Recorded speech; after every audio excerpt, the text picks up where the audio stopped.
じゃあ、発表を始めます。So yeah, I will start my presentation and I will do it in English. So today I will be presenting the paper titled Subtask-Aware Visual Reward Learning from Segmented Demonstrations. So here's an overview of the paper. So as mentioned, the title is like Subtask-Aware Visual Reward Learning from Segmented Demonstrations. And here are the name of the authors who are mostly from KAIST, University of Michigan, and also LGAI Research. And this paper was recently published in iClear 2025. And also you can find the links to the archive paper and also the project page linked in the PDF. And a bit of disclaimer that all the credits for the images, figure tables, and other contents, they belong to the original authors, and this is only for academic purposes.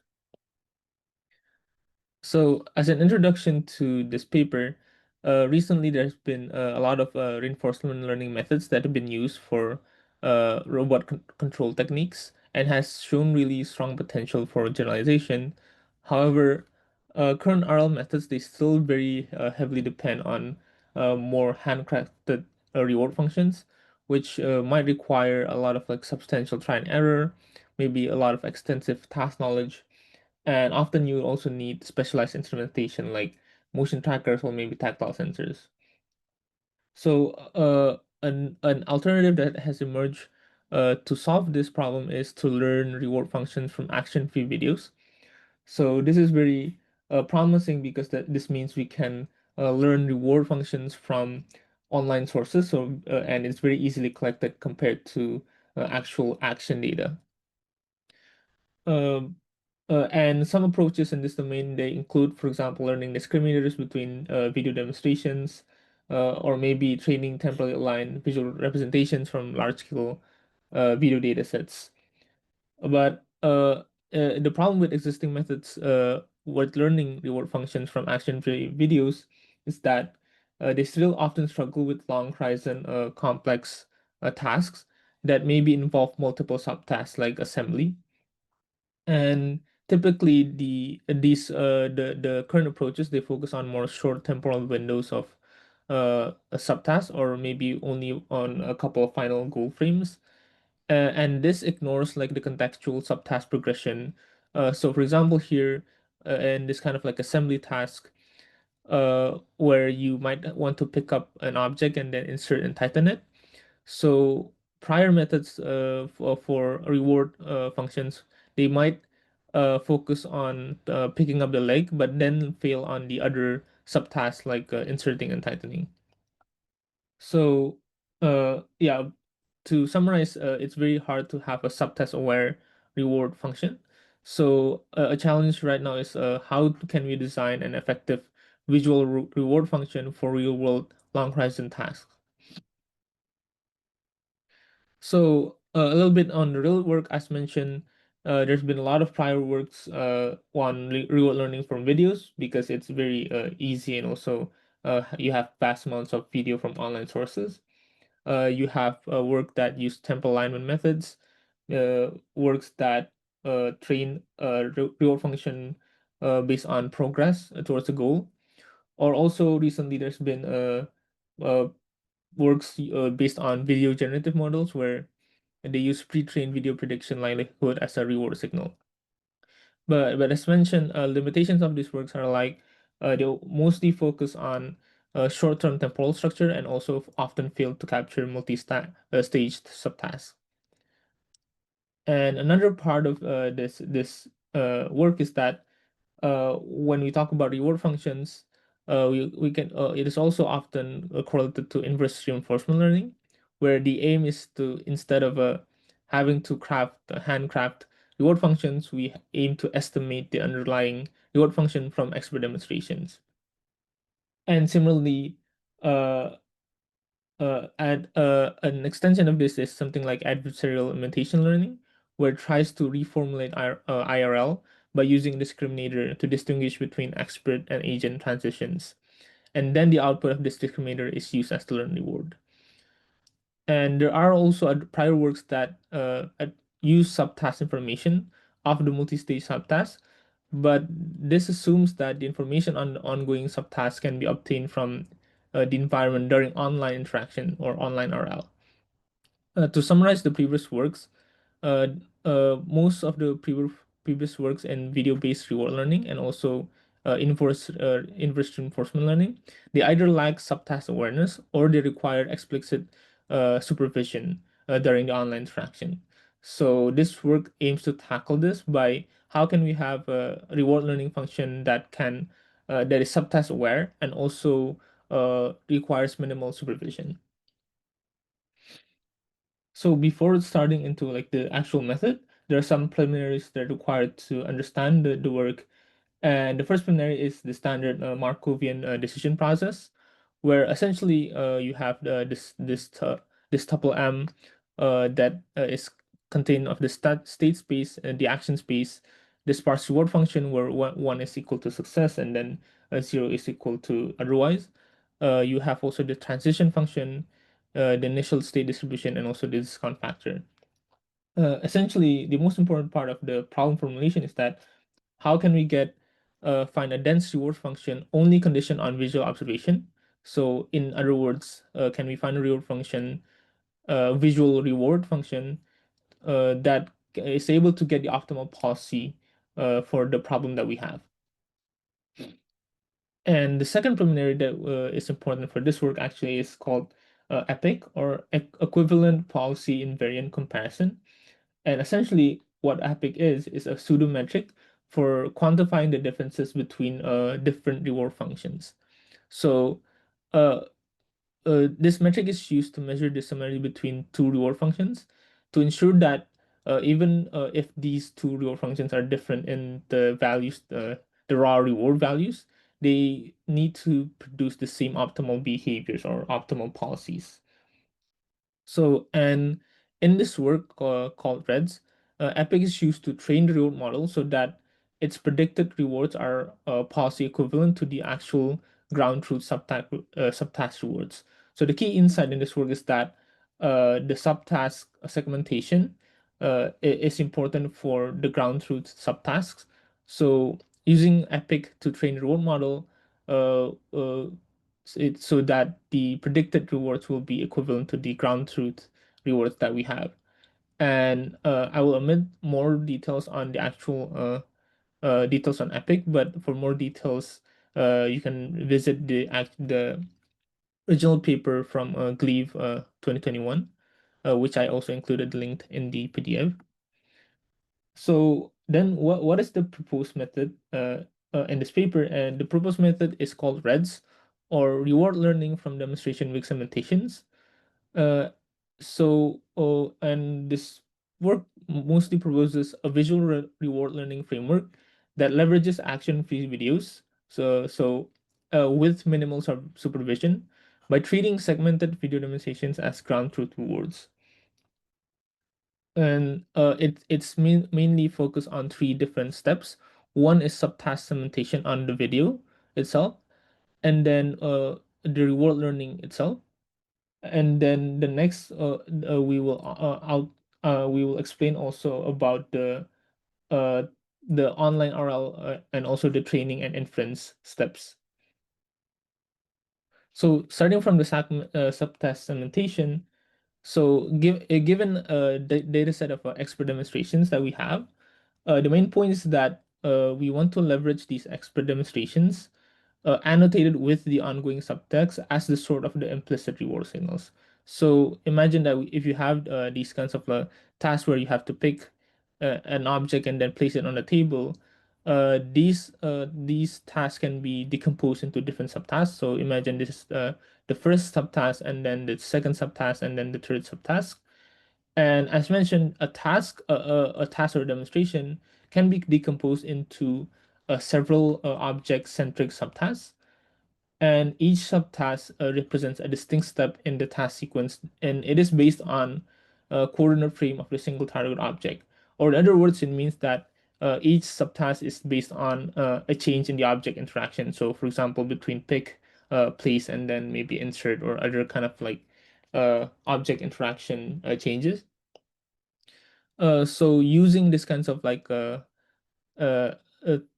transition points, you can easily change denote the subtask.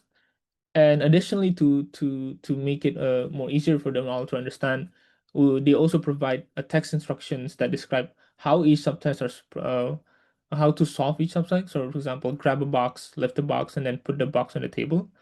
And a key assumption in this work is that these kinds of segmentations are provided beforehand.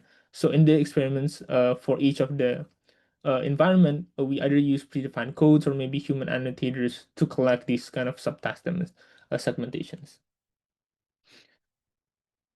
So next problem is that now that we have the segmented videos and segmented demonstrations, how do we actually train that, and how do we actually what kind of architecture and reward learning do we have? So essentially, we want to train a reward model that is conditioned on these video segments and also the corresponding subtasks. And here we use several losses. So the first key one is the contrastive loss, and this is to attract video segments and the corresponding subtask embeddings. And second, we use the epic loss that we mentioned beforehand to be able to generate the reward that is equivalent to the subtask segmentations. So initially, we use a pre-trained video encoder, given the images from the videos to encode the images. And then we also use a causal transformer to process the frame sequences to learn temporal dependence. And then we also embed the subtask instructions into text embeddings using a language encoder here.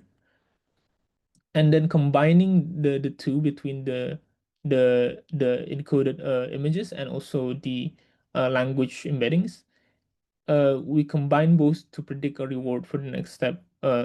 We use both for reward learning. And as mentioned beforehand, there's three key objectives that are used in this reward learning. One is the epic loss, and the important point of the epic loss is to be able to have a reward that is equivalent to the actual ground truth subtask rewards. And then you also need to have just like a normal regularization loss, and then also the contrastive loss that is used to align between the video representation and also the subtask embeddings. So essentially to track the video segments with the subtask embeddings. So using a combination of these three losses, this is how we do the reward modeling and the training. And then next part is the training and the actual inference. So in online RL, Reds infers the ongoing subtasks using only the video segments at each time step, and then they compute the reward using that information. And for the initial training for Reds, of course, we first when we have a initial expert demonstration videos, we first collect the subtask segmentations using the previous methods that already explained, and then we train the initial reward using this data.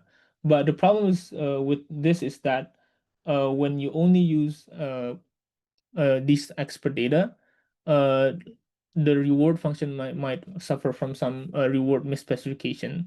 So in this case, some kind of fine tuning is required. So to do this kind of fine tuning, there's several steps of fine tuning and iteration that is done. First is that we collect suboptimal data.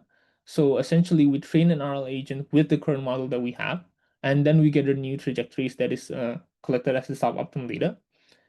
And then for each time step in the suboptimal trajectories or suboptimal data we have, we try to infer the subtask using the same procedure in the original inference.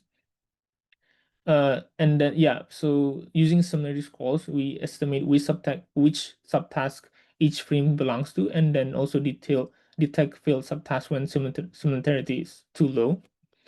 And then finally, we try to fine tune the reward model by combining the expert and suboptimal data and then retrain the model. And then the final reward model that we have after using this iteration is the one that we use for downstream RL training. So to evaluate this method, REDS, several tasks are used. So there's in simulation, we use a benchmark called MetaWorld, which has 8 different robotic manipulation tasks. And then in the real world, we use something called furniture bench, which is an assembly benchmark in the real world. And there are some baselines that are used in this to compare, and most of the baselines are either human engineered reward functions, and also maybe other adversarial imitation learning methods that's trained only on offline demonstrations, and some other baselines that can be compared to the REDS method. But essentially, from the results here showing the first results using the meta world, it shows that compared to all the baselines, that REDS consistently outperformed it. So here you can see the red line is the REDS or the REDS method, and then the blue line here is the human engineered reward functions. And even in several tasks like door open, push, coffee, and coffee pull, it even manages to surpass the human engineered dense rewards. And then when showing the results when using furniture bench, which is the real world benchmark, it shows that REDS nearly doubled performance over the other two baselines after online fine tuning. And not only that, but when a REDS also is able to outperform the baselines with only fewer demos, showing that it's more sample efficient. So next is to kind of test the generalization capabilities. How does it transfer to unseen tasks? So what it does is to first we train with some seen tasks, and then we evaluate it on two unseen tasks to see can it be able to transfer to a new task. And the results show that REDS is able to provide effective reward signals on unseen tasks and achieves a comparable or even better performance than REDS trained on the target task. And some robustness tests, specifically mostly on visual distractions, such as varying light and table positions, show that REDS can also generate robust reward signals despite having visual distractions. And lastly, for generalization test, so how does a REDS generalize to unseen embodiments? So the hypothesis is that since REDS use action-free video data, it should be able to generalize across different robots with different degree of freedom. So first we try to train it with one embodiment, which is the Franca arm, and then evaluate it on unseen demos from the Sawyer arm. And the results show that REDS is also able to provide meaningful rewards even for the new robot, and that REDS trained only on single arm can be used to train downstream RL agents in the environment of the Sawyer arm. So a few ablation studies to kind of confirm the architectural importance of each part of REDS. So first, as mentioned, we tried to compare the effect of each of the training objectives. So one without the APIC loss, without the subtask embeddings, and then without the regularization loss. And we found that without each of these components, the performance significantly degrades, which implies that the losses that are used are actually combining together to improve the reward quality. And then next is what is the effective architecture? So here we can compare the variants where instead of using pre-trained encoders, we use a CNN to encode the images. Or on the other hand, instead of using causal transformers, we just simply concatenate the visual representations. And we find that both variants, they show worse performance compared to using the original architecture. And especially when not using causal transformers, it shows that it has the worst performance, showing that temporal information is very important. And then it shows that, and here comparing no fine tuning with also fine tuning with the additional suboptimal data shows that with the additional suboptimal demonstrations, it's able to impact the reward quality. Showing the importance of the state distribution. And then finally, the number of expert demos that it's trained on. So here we try to they try to compare different demos, so 10, 20, and 50, and it shows that as expected, the performance positively correlates with the number of expert demos trained for reward learning. So just briefly, limitations. One is that we assume some known subtasks, which can be further improved in the future by automating the subtask segmentation.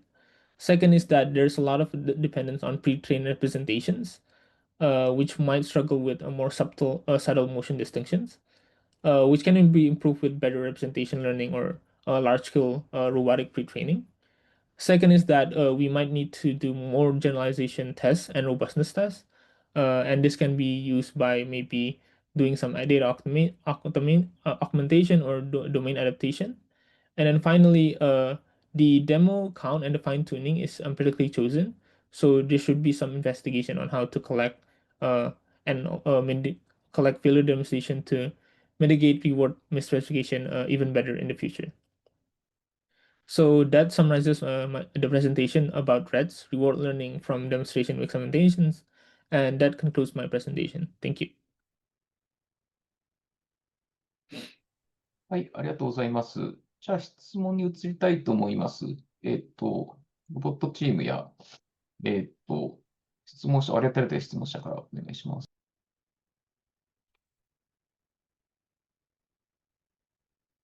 Hello. Yes. Yeah, thank you for your presentation. What will be the accuracy of the task? Do they do some real world experiments? Yeah, so I think here they do real world experiments for the furniture bench.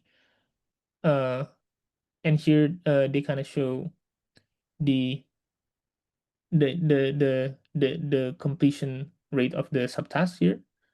And they do show that, for example, when you use the REDS method, the number of subtasks that is completed increases compared to maybe other methods. But they only do this specific one real world task compared to maybe they did 8 different simulation tasks in MetaWorld. Yeah, and I'm wondering, so is this task the pick on the place or something involved with the physical contact? Yeah, I think for the real world they do have so the one leg assembly they call it here, they do have an insertion step. So it essentially is pick, place, and insertion from my Okay. yeah. I see. And how is the compliance be controlled? I don't know exactly how they kind of like I don't think this is their focus. So Oh, with yeah. my glance, I didn't see how they uh specify the compliance for the tasks. So yeah. Okay, I see. Thank you. Thank you very much. Can I have some questions? Yes. Could you go to the limitation page? Yes.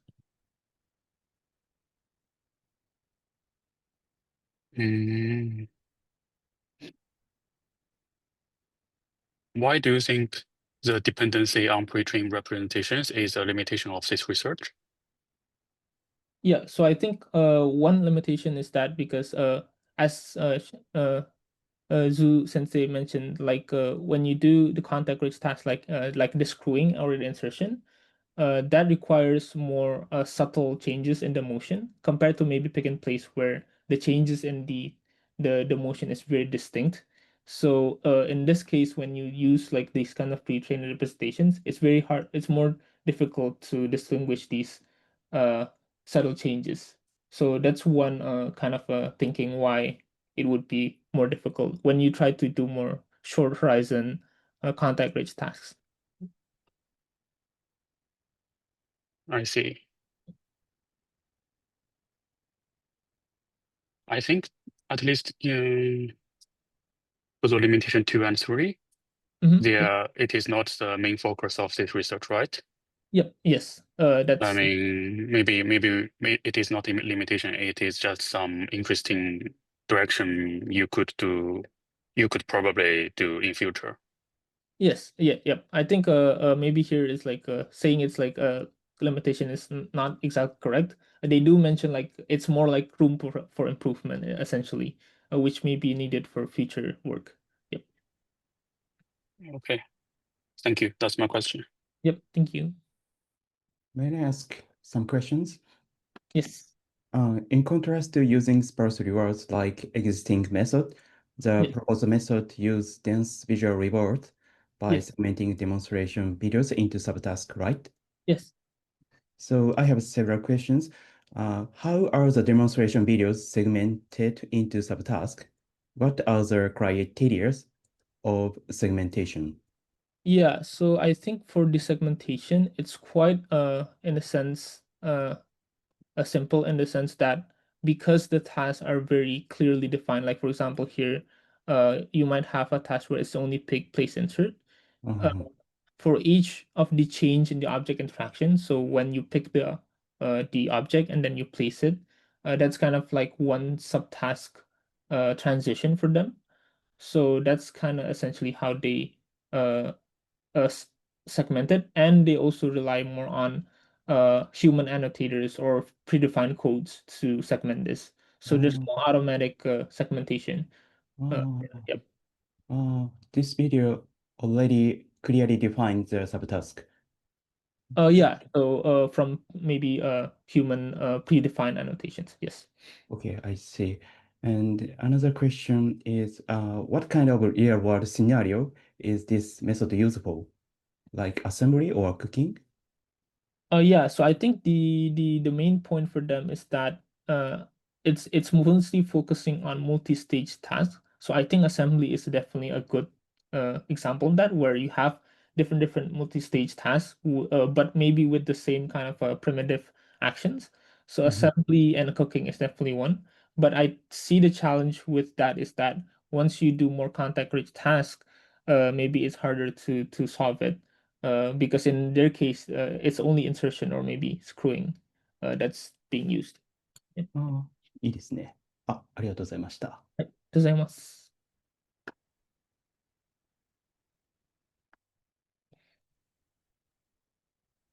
割り当てられてる質問者って誰でしたっけ？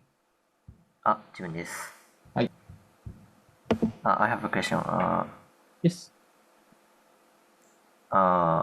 On page 13, this method outperformed the human engineered dense rewards.